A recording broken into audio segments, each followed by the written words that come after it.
Hello, my name is April Saboe. I'm running for a board position in Owen Roberts School District.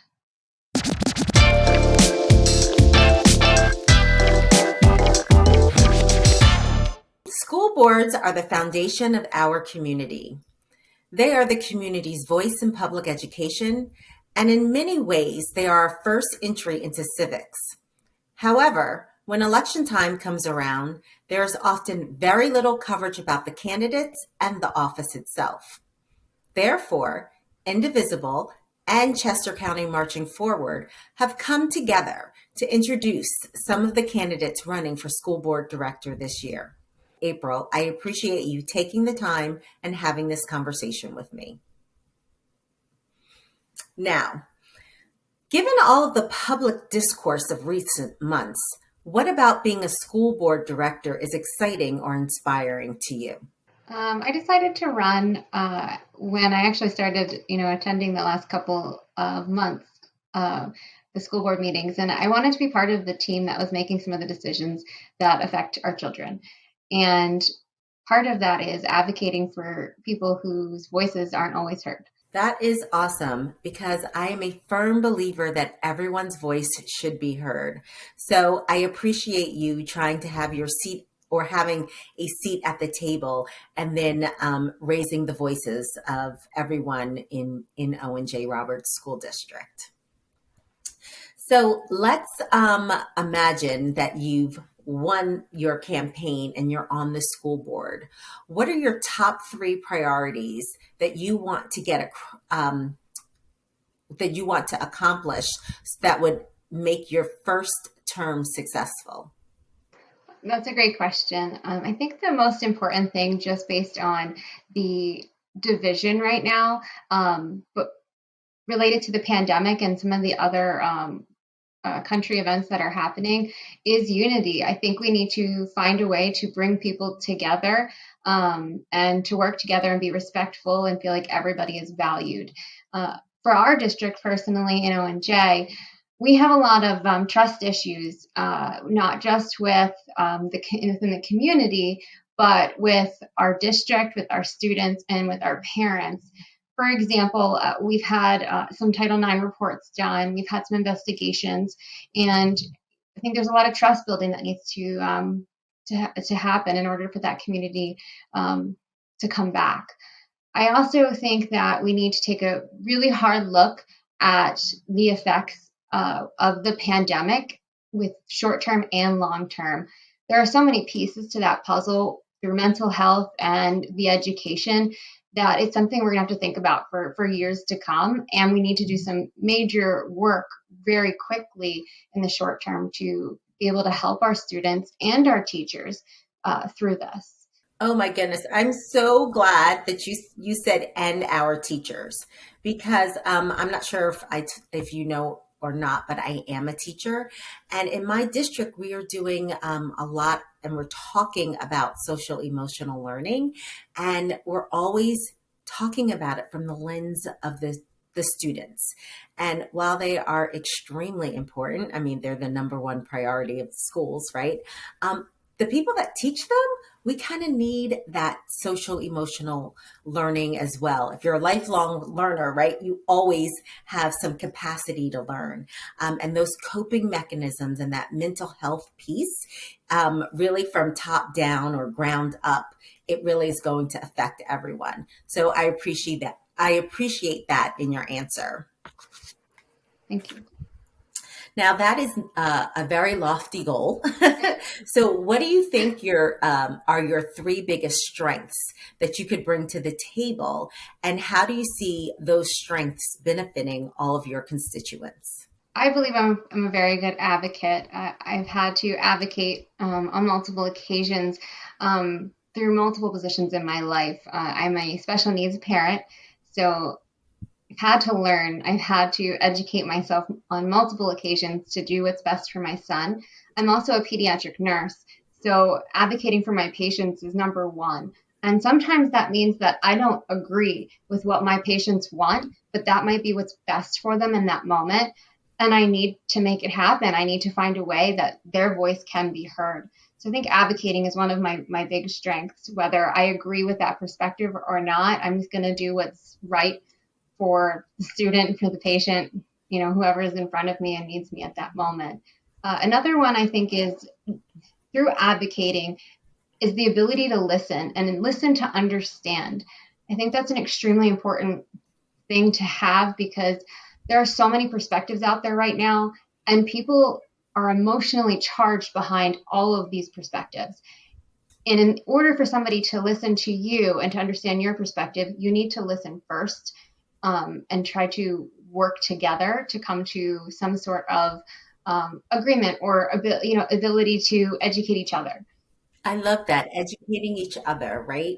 So that listening piece, it's funny when you said you were an advocate, I immediately thought, well, if she's an advocate, she's a pediatric nurse and the a special needs parent, she certainly knows how to listen. So I can see that in all the things that you've done in your background, and you would unpack that for your constituents in Owen J. Roberts. And I think that that would be very valued at the table. So the first questions that I asked you were centered on you and your priorities. What do you think, or what do you see, what do you hear out there in the community that are the top two issues that your constituents want you to tackle as soon as you get on that board? I think we have to go back to the unity. I think people want to come together right now and form a community among the district, the parents, the students. In particular, for me, I believe with the teachers. I'm a big believer. I know you said you were a teacher, but I'm a big believer in, we support our staff and our teachers and faculty. They're going to be more successful. And we need that open dialogue and open communication between the community and our teachers and staff in order for our children to be successful. School, you learn a lot at school, but the kids learn among each other too. And then they bring that information home. And sometimes parents don't always know what's happening socially within the schools. And there can be some miscommunication of where children are learning some things from. So I think it's very important that we keep that open dialogue of just what's happening, so we can educate each other on what's going on with our kids. The other part I do think is, so for us, I'm a big believer in equity, and it's a goal that our district developed this year. We have a lot of work to do for our underprivileged students and families, in my opinion, here. We do not have full day kindergarten. We have half day kindergarten, and there is no midday transportation. And there's very much not a lot of transportation, even for our after school programs, especially in the elementary schools. And they need to be paid for. So I don't think that gives access to all of our kids throughout our district, which is something I think we really need to look at in order to make it accessible to everybody. I also think that something that needs to be talked about is our district's becoming more diverse. And as our district grows and becomes more diverse, there's a lot more education about people and their cultures that needs to come into those classrooms. And I think that's part of where we're hearing some very loud voices on, with different perspectives coming to on these board meetings, especially because we don't always understand other people, and we don't always want to understand. But for our kids to be more accepting and respectful and to include others, they need to learn from a very young age who other people are. They need to know, we need to introduce names from other countries. We need to and that should be on their test. That should be in books they're reading. So it's not odd by the time they get to middle school and they're introduced to a whole array of students that they didn't know before. Same thing with kids with disabilities. We should be able to see kids within the books and within their curriculum that have different types of abilities, whether it's global delays or, multiple different types. There's so much to unpack in your answer. And that equity piece is just, it really is beautiful.